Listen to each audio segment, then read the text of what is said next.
کہ یہ عورت ہم دونوں کو غلام بنا کر رکھنا چاہتی ہے۔ بڑی سختی سے خاتون سے مخاطب ہوئی اور کہنے لگی، بیگم صاحبہ، آپ ہماری مجبوری سے فائدہ اٹھا کر ہمیں غلام بنانا چاہتی ہیں۔ آپ کو شاید یہ معلوم نہیں ہے کہ ہم خوددار اور غیرت مند ماں باپ کی اولاد ہیں۔ ہم کام کرنے کو عیب نہیں جانتے، عیب کا مطلب ہوتا ہے برائی یا برا، مگر غلام بن کر رہنا ہماری فطرت کے خلاف ہے۔ دونوں بہن بھائی پھر اس ویران جھونپڑی میں آ گئے، ویران یعنی اجڑی ہوئی جھونپڑی میں آ گئے۔ صنوبر نے گل کو تھپک تھپک کر سلا دیا۔ اس کی آنکھوں میں آنسو تھے اور دل میں طرح طرح کے خیالات کا ہجوم۔ اس حالت میں اسے نہ جانے کب نیند آ گئی۔ بہت دیر میں آنکھ کھلی تو دیکھا کہ گل، جسے وہ اپنی آغوش کا مطلب کیا ہوتا ہے، پہلو یا گود میں لے کر لیٹی تھی، وہاں نہیں ہے۔ ہوا یوں کہ گل بہن سے چمٹ کر سو گیا تھا، مگر سخت پیاس کی وجہ سے جلد ہی اس کی آنکھ کھل گئی اور وہ پانی کی تلاش میں جھونپڑی سے باہر نکل گیا، گھومتا پھرتا پھر اس حویلی کے پاس پہنچ گیا جہاں سے کچھ دیر پہلے وہ اور صنوبر واپس آئے تھے۔ بیگم کے نوکروں نے اسے دیکھا تو اندر لے گئے۔ بیگم کے دل میں صنوبر کی باتیں تیر کی طرح لگی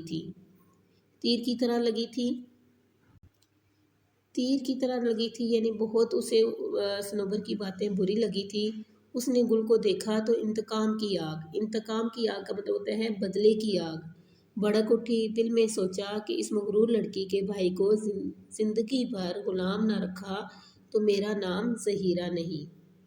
یہ بیٹا اس میں ہم نے پڑھا کہ خاتون نے صنوبر کی بات سنی تو اس نے اس سے کہا کہ لڑکی، ہم تم دونوں کو کھانا بھی دیں گے اور کپڑے بھی دیں گے، لیکن تم لوگ یہاں آرام سے رہ سکتے ہو، لیکن تم ہمارے گھر کا کچھ کام کاج کر دیا کرو۔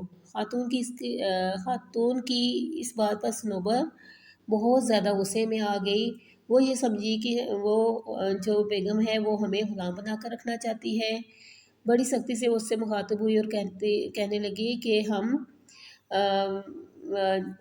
خوددار اور غیرت مند ماں باپ کی اولاد ہیں، مگر غلام بن کر رہنا ہماری فطرت کے خلاف ہے۔ اس کے بعد دونوں بہن بھائی واپس اپنی جھونپڑی میں آ گئے۔ صنوبر نے گل کو تھپک تھپک کر سلا دیا اور خود بھی سو گئی۔